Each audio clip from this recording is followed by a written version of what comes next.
Sincèrement, je suis un peu embarrassé. Parce que, après ces belles paroles,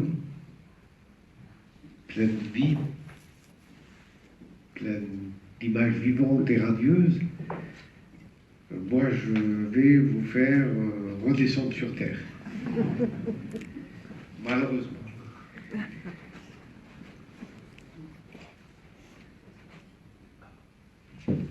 Parce que la question aujourd'hui est comment célébrer, et comment soigner la Terre et les hommes en vue d'une humanité solidaire et attentif à tout ce qui vit, au vivant, avec un grand V. Et comme l'héritage spirituel de toutes nos traditions, peut-il nous aider à nourrir, éclairer et revivifier notre conscience face aux défis de notre époque et de nous mettre en garde contre des solutions toutes trouvées, définitives, des réponses toutes faites et faussement rassurantes, d'un monde prométhéen qui a la prétention d'avoir trouvé, grâce au progrès technique, la panacée universelle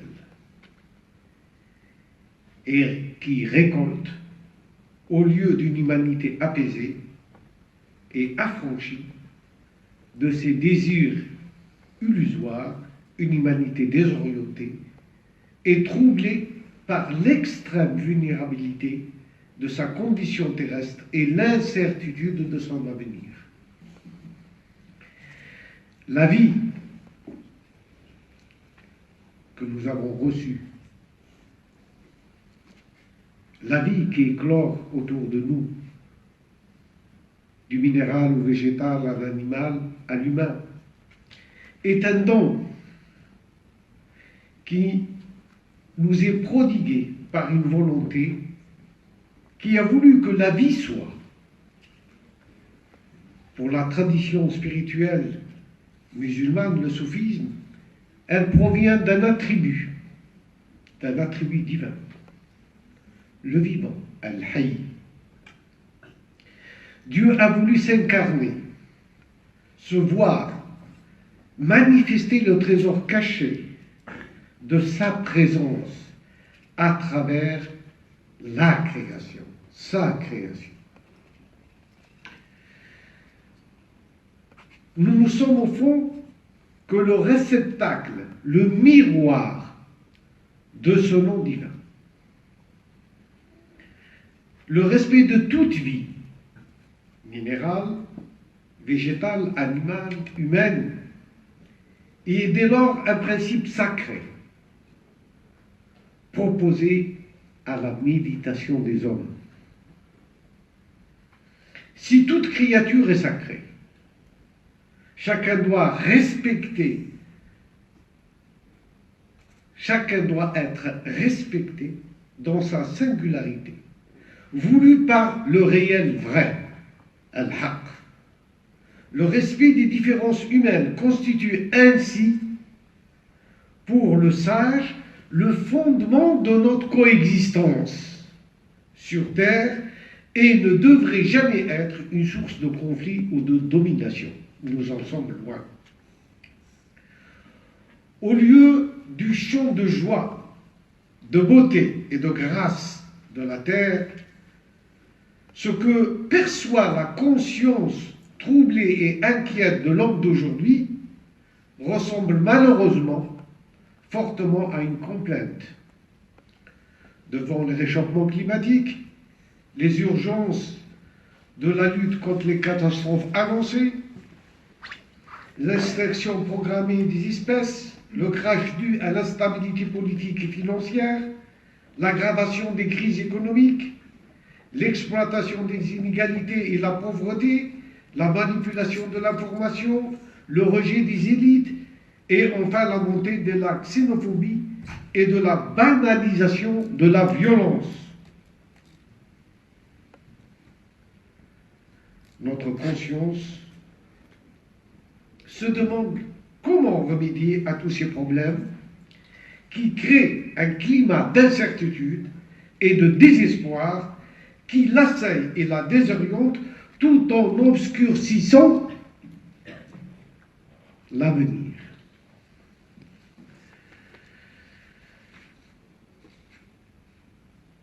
De tous les temps, ce n'est pas qu'à notre époque seulement, mais de tout temps et en tout lieu, les hommes ont prétendu être dans le vrai. Et ils ont fait souffrir ceux qui n'étaient pas d'accord avec eux. Malgré les génocides, les crimes, les impérialismes répétés de civilisation en civilisation, ils n'ont pu arrêter le destin de l'humanité. Mais désormais, une culture du nous s'impose aux femmes et aux hommes conscients de cet état d'urgence pour éviter de transmettre le fardeau des conflits aux prochaines générations et leur permettre de relever les défis auxquels ils auront affaire. Je parle de la culture du nous. Et cette culture du nous, excusez-moi, moi, j'aime pas lire les textes que j'écris, je déteste ça, mais vous m'obligez à le faire, donc je le fais. Bon, malheureusement, c'est comme ça, mais... Donc, cette culture du nous, nous devons l'apprendre très tôt à nos enfants.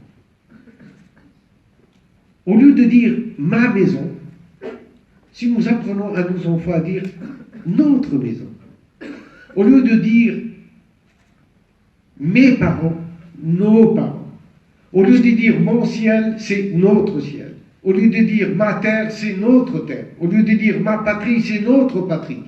C'est là que les mots prennent du sens et inscrivent dans la mémoire encore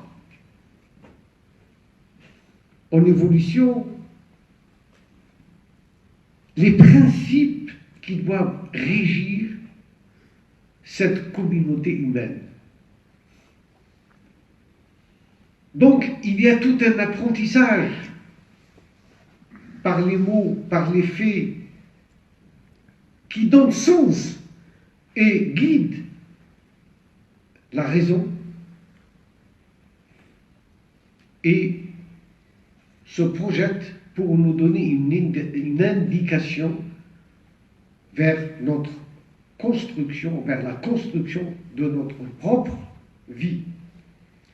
Dans cette conscience exigeante, universellement élargie, l'autre fait partie de moi. Je suis concerné par ses actes, comme il est concerné par les miens.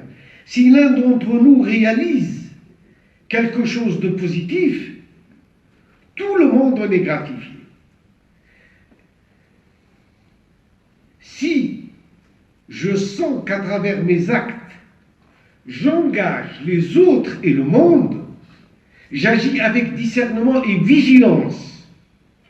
Ma conscience n'est pas seulement la mienne, mais aussi celle d'une communauté, d'un peuple, voire de l'humanité. Je n'agis donc pas uniquement pour moi, mais pour l'ensemble de mes actes l'ensemble de mes actes ont une toute autre portée. Ce qui est accompli ne l'est plus de manière égoïste, mais pour le bien de l'humanité à laquelle j'appartiens. Et ici, je veux faire parler quelqu'un que tout le monde ceux qui l'ont connu du moins, en Occident comme en Orient, ont appelé un maître revivificateur de la tradition soufie au XXe siècle, c'est le Cheikh al-Alawi. Il nous enseigne à ce sujet que les hommes, malgré leurs différences, constituent une vérité unique et qu'elle n'est précisément, et cette vérité unique, et qu'elle n'est précisément qu'en vue de fortifier l'humanité en l'homme. À cet égard, il dit que les membres et organes du corps sont très instructifs, tandis que les sens participent tous ensemble à l'augmentation de la perception. La raison choisit ce qui est utile au corps. Elle n'agit pas pour elle-même, mais pour l'ensemble. Aussi loin de viser un bien égoïste, l'activité des organes, des sens et des facultés œuvre pour le bien de l'ensemble des parties du corps. Donc cette image du corps, des sens, des facultés, qui travaillent tous ensemble pour un bien commun, c'est à ses yeux, c'est cela même qui désigne cette humanité qui prend conscience de son unité comme appartenant à un corps et dont chaque communauté fait partie en tant que membre.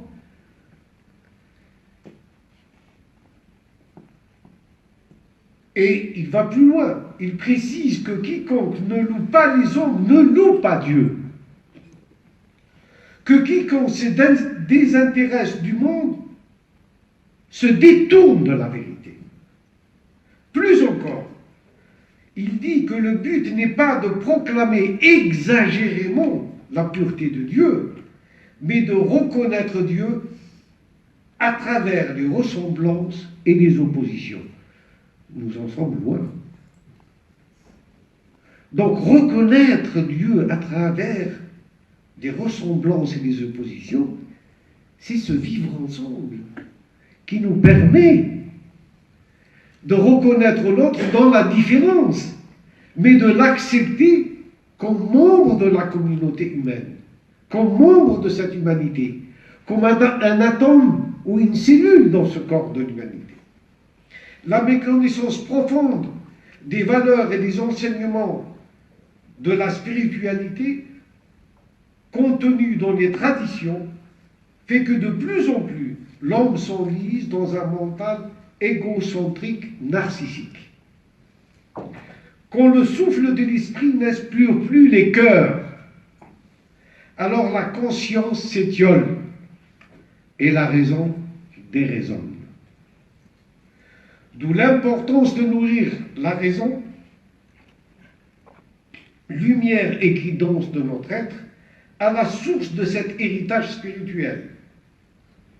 À cet instant, la spiritualité s'inscrit alors dans le prolongement de la philosophie connue comme amour de la sagesse, afin que cette dernière alimente la réflexion, donne du sens à l'action, évitant alors les débats spéculatifs stériles.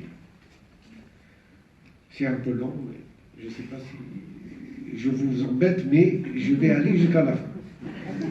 Dans un monde où la seule perspective prise en compte dans nos modes de réflexion est l'horizontalité. Nous, la modernité, nous a amenés à ne voir le monde que dans l'horizontalité. Je m'explique.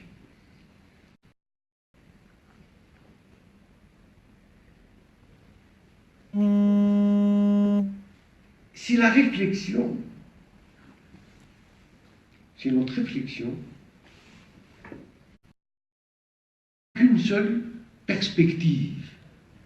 Donc cette horizontalité nous oblige à une chose, c'est que nous sommes soumis à l'instinct et les pulsions qui deviennent les maîtres dans notre comportement. C'est eux qui décident à notre place. L'horizontalité est l'absence de toute référence transcendantale qui appelle la conscience de l'être humain à évaluer les conséquences de ses actes, car toute action ne peut être considérée qu'au regard de l'intention qui la sous-tend. Et toute intention est liée étroitement aux valeurs auxquelles nous adhérons. Si ces valeurs sont nourries par l'amour, la compassion, la justice, la générosité, l'humilité, alors les intentions seront sûrement porteuses d'actions constructives de liens sociaux. C'est ce qui manque atrocement dans notre société. Par contre, si les rapports à soi, aux autres et au monde perdent ces valeurs, il les remplace uniquement par ce que lui dictent ses émotions ou ses impulsions au détriment d'une verticalité qui nous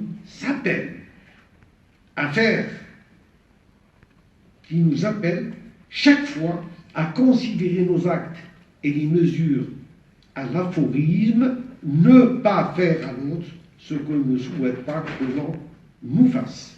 Cette verticalité interfère dans notre mouvement, nos agissements, nos comportements, pour nous rappeler l'acceptable et l'inacceptable, l'humain et l'inhumain.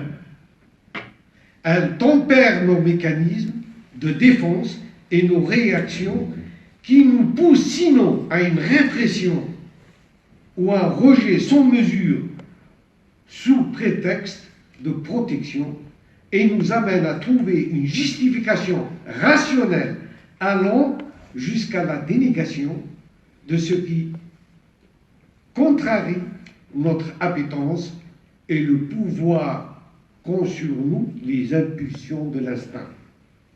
Toute sobriété étant exclue, la pudeur n'est pas de mise, tout est permis.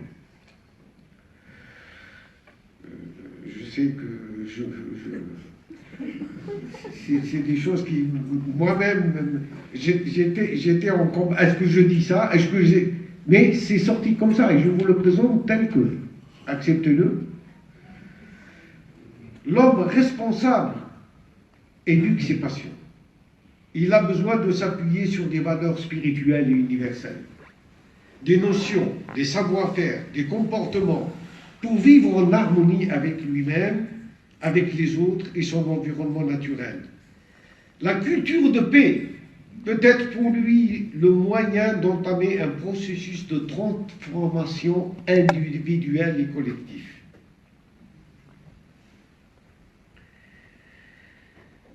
Selon la définition des Nations Unies, la culture de paix est un ensemble de valeurs, attitudes, comportements et modes de vie qui rejettent la violence et prévient les conflits en s'attaquant à leurs racines par le dialogue et la négociation entre les individus, les groupes et les États.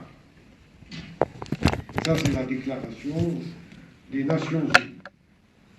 Il est devenu impératif d'enseigner l'éducation à la paix. Elle est une éducation d'éveil qui permet de canaliser l'énergie des passions et d'évacuer toute violence, le manque de dialogue, comme par exemple l'interprétation de certains mots ou de certains comportements, font montrer en nous la colère, le début d'un processus qui peut nous emmener petit à petit vers une rupture. Plus encore, déboucher sur une violence verbale ou physique, apprendre à contrôler et gérer nos colères est un de vivre ensemble en paix. Empirer, éviter de rentrer dans un engrenage d'invectives ou d'accusations réciproques qui finit par blesser l'amour propre dont le moi va s'emparer pour alimenter notre orgueil. Le moi orgueilleux ne raisonne pas. Il rend coup pour coup. Nous passons à une autre attitude permissive où le mensonge, la félonie, la traîtrise nous entraînent vers le déraisonnable, l'intempérance allant parfois à la violence extrême, d'où la nécessité de ne pas porter un jugement hâtif et de faire appel à la patience comme valeur cardinale et le bel agir comme fruit d'une maturité spirituelle. pour retrouver, pour renouer avec la chaleur de la mélodie du chant, source de vie que la terre adresse aux cieux, il appartient aux hommes, mais aux hommes réalisés, aux hommes qui retrouvent la sagesse de remplir le vide médian et de tisser le vêtement du siècle à venir. Merci beaucoup.